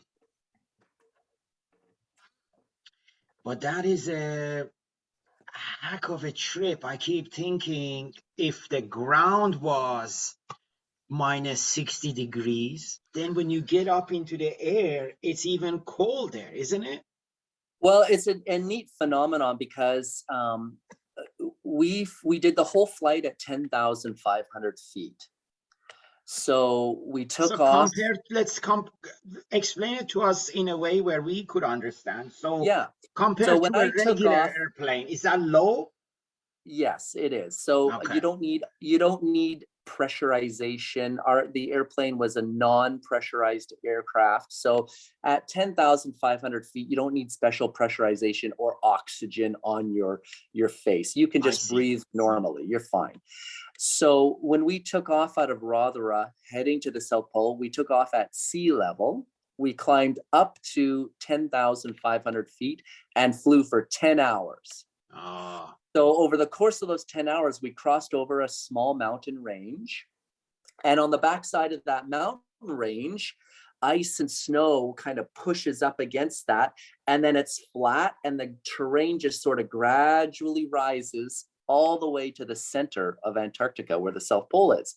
And so when you get to the South Pole, the elevation there, again, it's flat, but it's 9,300 feet. So that's a 1,200-foot difference between where the aircraft is and where the ground is. So essentially, you're only 1,200 feet over the ground by the time you arrive at the South Pole. Okay. So and what were you wearing? What were you wearing? Because if that's what you're talking, the airplane wouldn't have a heater like a nice SUV or yeah, anything, right? no, the airplane has heaters. Yeah, they can take hot air from the engines and duct it inside the cabin of the Oh, aircraft. I see. But So the airplane itself, did it look like an army airplane, the ones you load up from the back and stuff? Or what kind of airplane was it? it's called a Twin Otter. So it was an airplane that was built by de Havilland many years ago here in Canada. It's a Canadian built aircraft. I see. So it's a civilian aircraft that's used for utility. You can fly it on pontoons on the water. You can put really big tires and take off beaches. Wow. Or you can put skis on it and fly it in remote ice and snow regions of the world. But it's a great airplane in a utility category. It's got so many different uses, so it's pretty neat as far as that's concerned. But talking about the temperature, the temperature was at 10,500 feet, the temperature was about minus 50 degrees Celsius, and then when you descend that 1,200 feet to land at the South Pole, it was minus 68. So we call that a temperature inversion, where when you go down, the temperature gets colder. When you go up, the temperature gets warmer. So we call that a temperature inversion. And so that's what we experienced. But when we left the South Pole, heading back to Rothera, again, every direction from the South Pole is north. And so you want to make sure you're going the correct north to, in our case, towards South America and not Africa or Australia and New Zealand. And I remember about 30 minutes into the flight, so we took off out of the South Pole, we made 190-degree turn approximately to the left, and then flew that line of longitude all the way to Rothera. But about 30 minutes into the flight, I went to go make a position report and let everybody know where we were. And so I looked on one of our instruments, and then I took that position from our instrument and plotted it on a map and it showed us going off towards Africa. And I was like, no, this can't be. Meanwhile, the airplane is flying with its autopilot, and that autopilot is flying against the GPS. So the GPS is taking us in one particular direction, where one instrument in the cockpit is telling us we're heading off towards Africa, which is not where we wanted to go. Wow. So after a few kind of tense moments in the cockpit, we realized that this one particular instrument in the cockpit was giving us erroneous information. So we essentially turned it off and went solely with the GPS, I see. which happened to work out in our favor. Okay, buddy. So let me ask you this then. The doctor you picked up was a lady or a man? I forget. You said it was a lady. We took a lady in and we brought a man out. So it was Oh, Dr. it was a Ronald, man that had the problem. pancreatitis. Yeah. And then, did you like? He must have been very, very thankful for something like that because this is something that has never been done before. Right. All right. So that's one thing for Canada, that it was a Canadian crew that ever did this for the first time. The plane was Canadian, and I'm so proud of this, man. I can't. I don't know why they don't talk about this more often or stuff. I know at that time they brought it up, but once you guys got back, what kind of reception? What happened after that? You made it okay, obviously, and stuff. Did you have any problems on the way after you found out where you're going? You didn't end up No, in Africa. no. So after Yeah. we got to Rothera, it was business as usual. We Okay. transitioned the airplane back onto wheels again, and it wasn't until we flew from Rothera back to civilization, back to Punta Arenas, Chile, and there were all kinds of media outlets already in Punta Arenas Mm, awaiting our arrival. And so that's when it sort of dawned on us that, oh my goodness, the world has been watching. yeah. And so we had a press conference in Punta Arenas when we got there. And then from Punta Arenas, we continued 5 days back to Calgary. And really, when we got back to Calgary, that's where it was amazing to see the reception that was waiting when we got back to the Calgary airport. I Was see. pretty amazing. Afterwards, weeks afterwards, the Governor General for Canada, and again, this is back in 2001, so that's what, 21 years ago. The Governor General was Adrienne Clarkson, and Oh, she invited our crew to Ottawa, and we were all issued meritorious service medals from the Governor General of Canada, which is it was a special moment. I got to take my mom and dad with me, and it was just such a proud moment for our family. oh, I was so proud of that too, buddy. That was Yeah, awesome. That was yeah. so good. The thing is that I, yeah, I don't know if this is related or not, but I always often try to relay my feelings that I have about our armed forces, our emergency response teams and stuff. Not that in other countries they're not like that. I'm just talking about our own Canadians. Right. They're so brave, Yeah. Canada has some special things about it that even after 35 years I find it so amazing. Like for Hmm. instance, every Remembrance Day I think about this. I don't know if I'm right or wrong, but in my mind, as somebody who served in the army, who's been in war and all of that, is when they went to Afghanistan from here, and when you look at the history about previous wars and stuff, Hmm. I always say, if your hometown right now gets attacked by a different country or by a group, that your family, your town, your neighbors, everybody's in danger, it's normal for most of us to pick up arms and start defending ourselves because that's Right. a given. It's like somebody hits you, you hit back right away. But when you go from here to another part of the world into a fight that is not even yours, Yeah. I don't want to talk about the cause of it or the mission or the politics and stuff behind it. I don't Yeah. agree with a lot of those. But when these kids go and do that, That's bravery. Yeah. And you don't have to. In Iran, we have a lot of brave people and all, but we're forced to join the army. During Right. the war, we had tons of volunteers, more volunteers than regular army staff. But the thing is, we were defending our own land. We were Right. fighting right there. They tell us if you don't defend these guys, your grandkids are gonna call Iraqis grandpa from Right. now on, because things like that. But when you go and fight a different war, or when Yeah. you call the fire department here, as I have in the past, where I was injured at the job site, they always show up like they're there to rescue their own family members. Yeah. You know? I remember my grandfather, who I was very, very close to, and we spoke of him already this evening. But my grandfather enlisted um, during World War II and went to England, and he was a radio man. So he worked or a radar man. So he worked on the radar side of things, but he was a civilian here in Canada, and they just did that when the call went out.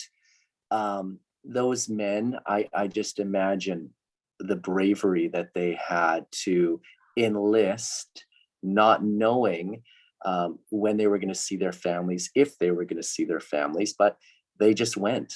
And you know what? They went overseas and they fought and were so brave. And I'm so appreciative of that, because you know what it takes. Big time. Freedom is something worth fighting for. If you don't fight for freedom, it's going to be taken away from you. Yes. And so you have to put up a fight for freedom. Freedom is not given to No, anybody. no, Freedom no. is It's not given. it's it's fought for. Countries that are in bad situations right now, they look at lifestyles over here and some other places where we have it much nicer. And they say, good for you, you're enjoying that and stuff. And I always say, for somebody that travels a lot, and I lived in Iran, my family still lives there and all of that, the only thing I could tell you is, not even considering the wars or fightings and stuff, just right now, Canadians, they work so hard for what Mhm. they have. It takes a lot of work and sacrifice for the way we have things, right? It doesn't come out easily. For one thing, you pay out more than half of your income into the Right. government, into the taxes.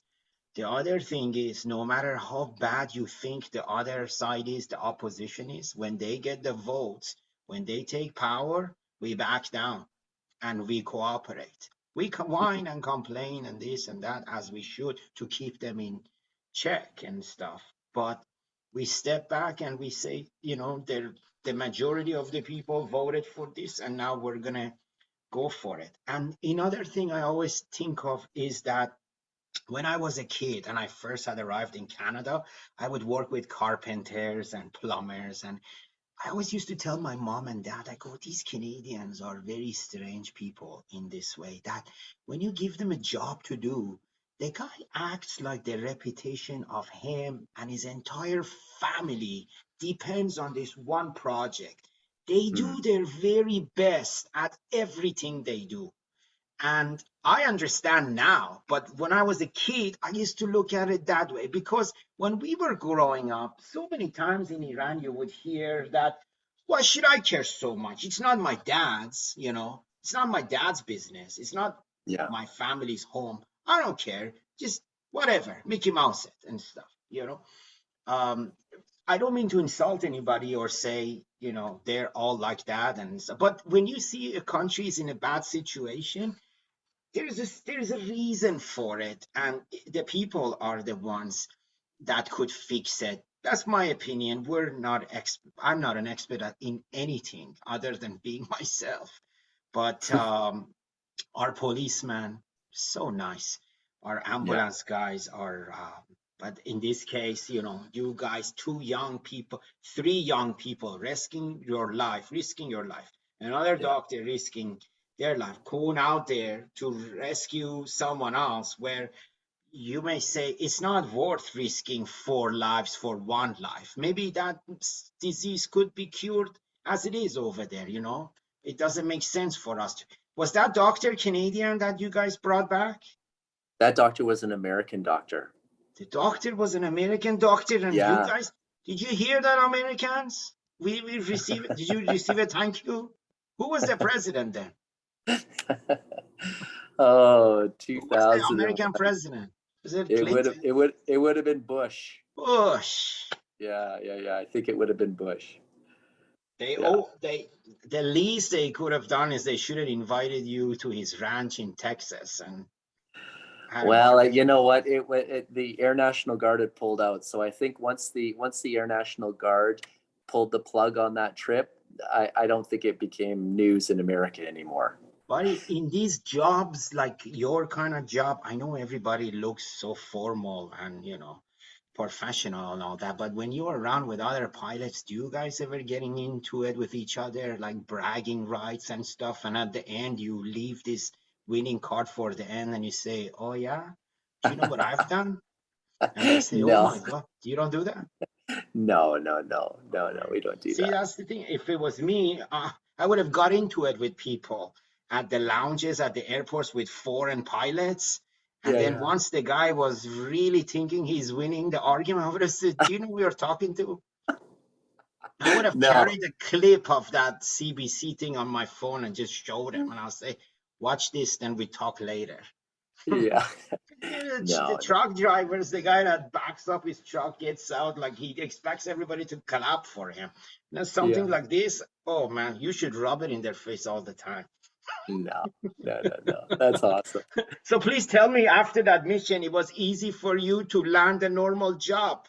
Or did you go back to working on the south or in the hard Oh yeah. areas again? Yeah, I stayed with that company for the next handful of years. Oh, Yeah, and that was the second company I had worked for. So I was working my way up towards my ultimate goal was to land an airline job. That was my ultimate goal. But I needed to build time and experience. And so this particular company where I did this South Pole rescue mission, I spent a total of 6 years working for them. They yeah. were the second company that I had worked for, and just they gave me just such great experience. I was just so excited to have worked for a particular company like that, and the experience is invaluable. It's amazing. One of my trips that I had taken to Iran, my aunt invited me over to their house, and she said, "There's another family invited here. Their son is a pilot, and they're very much interested in marrying my daughter. And I invited you as well because we wanted to see you. And I know you're the kind of person that gets in there and asks those uncomfortable questions." Her Yeah, husband was a very shy person, hardly talk, the whole family, very, but she knew if I get in there, I'm going to really start interrogating the guest. yeah, And but it turned out the other way because they had first told me we don't want a pilot to marry her because these guys are so good looking, they're tall, they fly overseas with all these young girls, and we don't like it. There are some jobs in Iran that have a bad reputation. One of them is pilots. And yeah, but knowing you and the feelings I have towards pilots and stuff is I made friends with him so much that at the end of the evening, I'm like, "You should marry him. Marry him." They're like, "Don't, it's not your place to choose. Don't say that." I go, "He's great. I like him. yeah, I'm all for it." And yeah, that didn't work out. And actually, she ended up marrying someone else that I like very much. And I grew up with him, and he's a fantastic guy. But that night, I brought up a lot of stories about you and your dad and all our flying oh stuff neat. and how hard it is for you guys to get. So he said, "Oh, after talking to you, you just killed my dreams because I was thinking I'm going to go overseas and get a job." And I said, "Listen, with any job, you start at the bottom. Yeah, Over here, you get your truck driver's license." I always tell people, don't think the day you get your class one of those good companies is going to give you a brand new truck and yeah, put you on the good route. It's not going to happen. You yeah, have to go as a backup driver with those stinky guys that have been yeah, doing it for so long and they are not good. Their truck isn't very nice. And you do the stressful route that is in the city, yeah, then you don't make any money, and then slowly you work your way up. being a pilot is the same way. At the beginning, you're not going to do that. And But timing is everything as well. So, if you time things, sometimes timing is out of our control. But yeah, if you time it, or your timing happens to be impeccable, you can walk straight into a flying job. yeah. But if timing is off a little bit, which again, that can be completely out of your control, it's one of those things that can make it very difficult to break into the industry. Like, think about someone right now in a pandemic when restaurants are being shut down, gyms are shut down, and your dream is to open up your own restaurant. Yeah. Well, timing is probably going to be against you. So you want to time those sort of things when the economy is booming, when people are going out and eating in restaurants and doing that sort of thing. So timing has everything to do with it. Buddy, let me ask you this. So when you're sitting in the cockpit, you're in charge of the airplane. You come on the runway and all that. So I'm sitting in the back all the time. I don't know what's going on over there. Right. So when you get ready for takeoff, at that Yeah. moment when they come and then they stop and then you hear the engine go, and then it takes off. Does that feel like you take off with a really fast car, like a Mustang or something, but much better, and it's way bigger with the responsibility of 300 people? See, is it like that? Does it feel that way? How does it Yeah, feel? you know what? Probably takeoffs and landings are my most favorite part Oh, of flying an airplane, and and that's part of the reason why. There's such a thrill, and yeah, it's so exhilarating for me. Even, I've been in the industry since the mid 90s. yeah. But even to this day, just the thrill and exhilaration of taking those thrust levers and pushing them up and feeling the acceleration, hearing the engines whine up and spool up, and just feeling that acceleration. Man, there's nothing like that. I still, even at this stage of my career, I still love that feeling and that sensation. What And, about and when just you're, go and ahead. just the whole theory of flight too, just knowing that at a certain speed down the runway, when I pull back on the control column, I know that this 70-ton piece of metal is going to become airborne. So, Oh, it's just an engineering marvel to me. And the theory of flight, it's really phenomenal. Every time I go flying, yeah. I feel that. But let me tell you something, like Iran, as you know, has been under sanction for 40 years. They haven't been able to Yes. buy any new airplanes and all that. But all Iranians that you talk to, they all have some experiences flying shitty airplanes. I had no Right. idea about that. One time I went from here to Iran, and the travel agency here said to me, "We have a bonus. We can give you a ticket for inside of Iran for free. Where would you like to go?" And I picked a city that is close to Afghanistan, is a religious place. And I thought, when I go there, I'm going to take my mom for a religious trip and all that. So I chose that one. Is the city Yeah. is called Mashhad. When I went to the travel agent in Iran and I said, this is the date I want to go and this is the date I want to come back. And she said to me, "Do you mind flying in a Topolov?" And I go, "I don't care." She goes, "You sure?"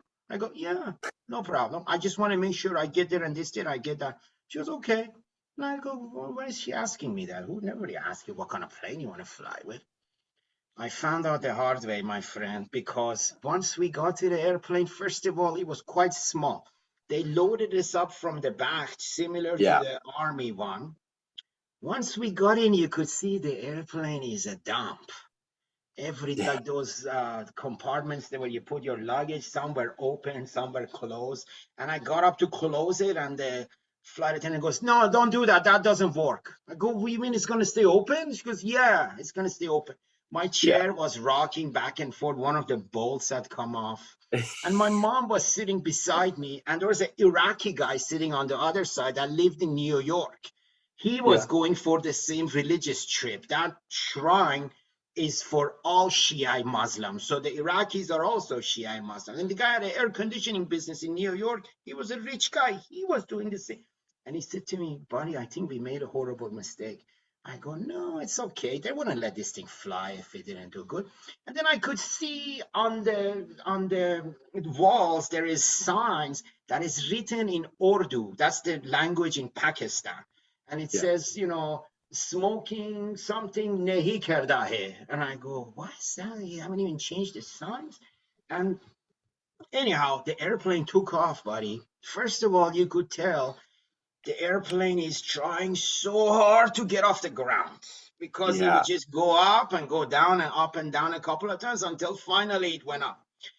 Once we reached the normal altitude that we were supposed to reach, you would hear the engine get loud and loud and loud. And suddenly it would feel like the pilot put his foot on the clutch. Then it would go, whoo, and then it would go down again. And our stomach would go up. And we're like, oh, is it going down?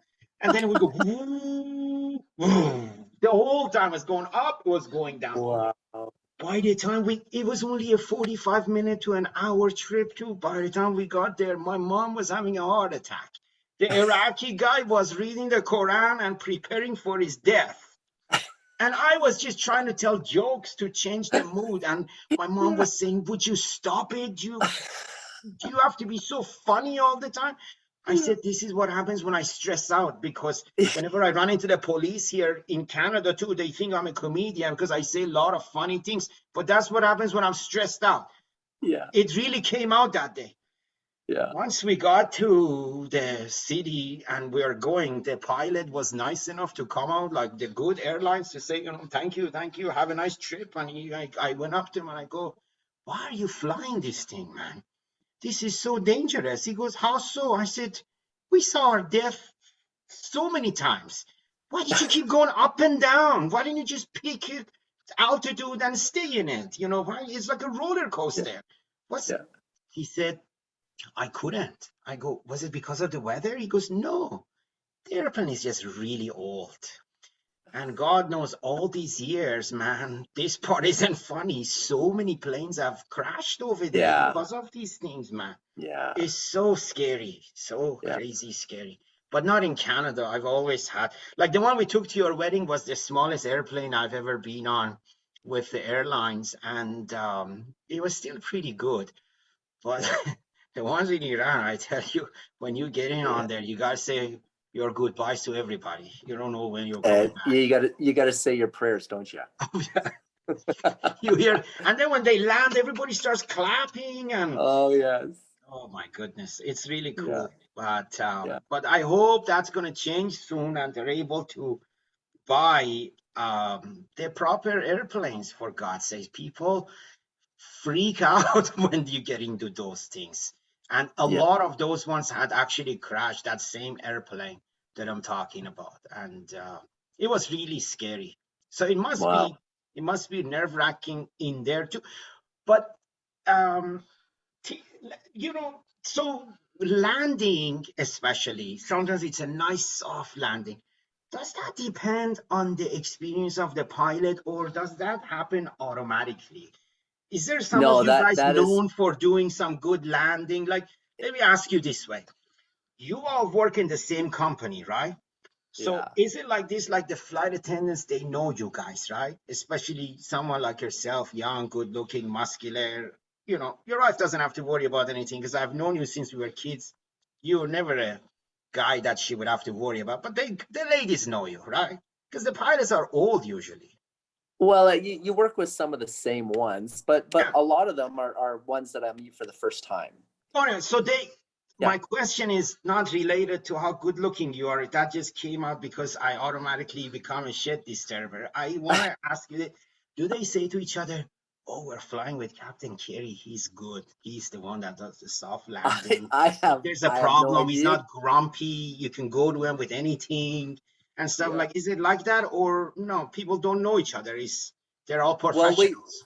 When I first meet the crew, so what I'll do is I'll give the crew a briefing, and that's my opportunity basically to introduce myself, tell them a little bit about the flight, what to expect, and basically I use that opportunity just to kind of let them know that if there's anything that we can do as pilots to help them or make their jobs a little bit easier, don't hesitate to let us know.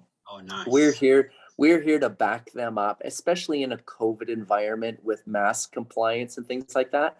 I always let them know, hey, listen, if there's anything I can do to help you out, just don't hesitate. I'm here to help you. And I think just that little bit makes a big difference. Right.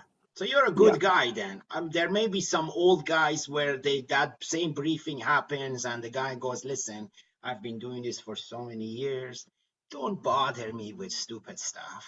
Solve it on your own. Only come and get me if it's something serious." And then other people know, oh, we're flying with so and so. This guy's good. Let's not go there with anything, huh? Is it like Yeah. that? Yeah. Or the co-pilot and the engineer say, "Oh, nice, we're flying with him again. During the flight, he's gonna have lots of stories. We're gonna talk about different things." And like, Yeah. you fly with the same people, or does that switch around? It switches around. Yeah. Oh, so you But get it's, to the airplane and you go, "Hey, how you doing? I'm Mark," and you shake hands and you go together? yeah. Yeah. Oh, Sometimes you know, sometimes I know the crew that I'm working with, and sometimes I don't know the crew. I'm meeting them for the very first time. But the real true kind of test, if you've developed a good rapport with the flight attendants, is that if they have a tendency to check in and say, hey, is there anything I can get you? Can I get you a drink? We have some leftover food, things like that. So if they start offering those things, you know you've left a good impression. If you don't hear from them at all, chances chances are you didn't leave a very good impression. What about this? Do you like if they do the drinks late, you can't say anything on the loudspeaker. Do you start to spin the plane around a little bit so they're No, gonna be thinking, oh, he's getting grumpy. I better take his drink. Do you have a no, no, signal or anything? Slam on the brakes? Nothing like that? no, Oh, no, no. okay. So it's not like that. I thought it was like it would be similar to a bus. There you go. Yeah, That's awesome. But you know what, buddy? Is we're into it for about 2 hours or so, and more than 2 hours. I know, knowing myself, I know we're gonna have a lot of very long podcasts because I remember one time a truck driver took me with him to California, and he told me I'm sleepy on the way back, and I was scared he's gonna fall asleep. I started talking. When we got to Vancouver, he said, "You've been talking for 17 hours." He said even the radio starts overheating after a certain amount of time. So I know we're going to have a lot of talks, and some people yeah. are going to get bored, and we're going to run out of interesting things to say. I would love to have you back because the next time you come back, I want to start talking about our adventures and trips to your wedding when I came to Kentucky, St. Louis, and that area where you married your lovely wife, which I love very much also. And also is I would love it if we can do this regularly and get together and talk about different things because we have very different uh, opinions and views on different things that are happening in the world all the time. And Absolutely, now that absolutely. we got this off the ground, I'm hoping we're just among our friends. We do have a lot of interesting people, and it Yeah, feels weird for me to sit here and talk by myself. This was fantastic.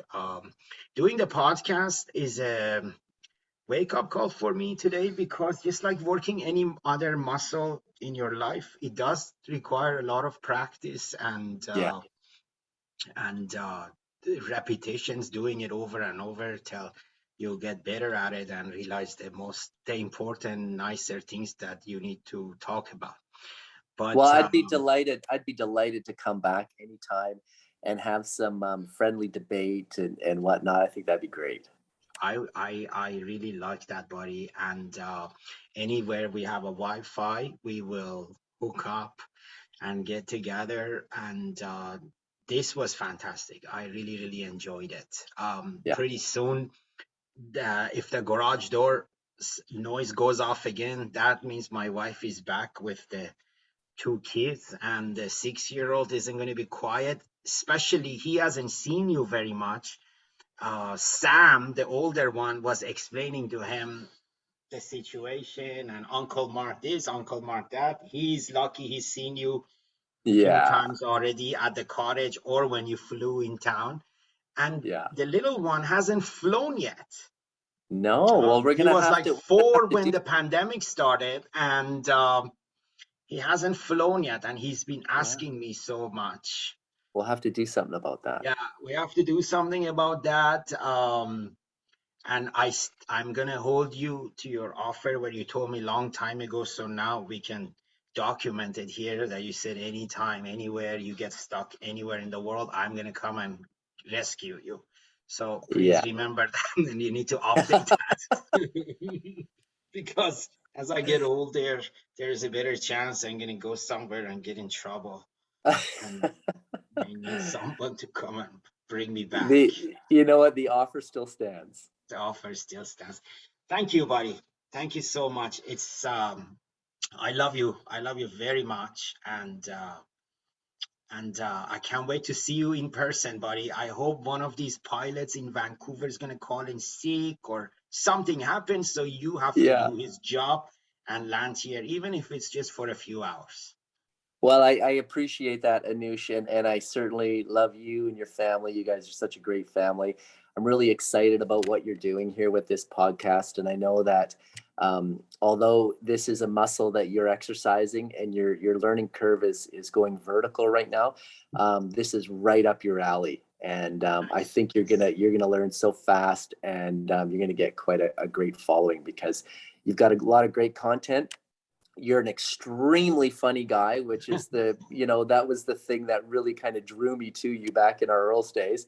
I knew that one shift of working with Anusha, didn't matter what problem I had or what I was going through at the time, I would walk away from that shift in stitches laughing because that's just the kind of guy you are. So you've got such a magnetic personality, and I know Thank you, that buddy. No, this, knowing you and your family is one of the big honors of my life. And to give people a short taste of what we're going to talk about is Mark's wedding was in the part of America where normally a guy like myself wouldn't visit.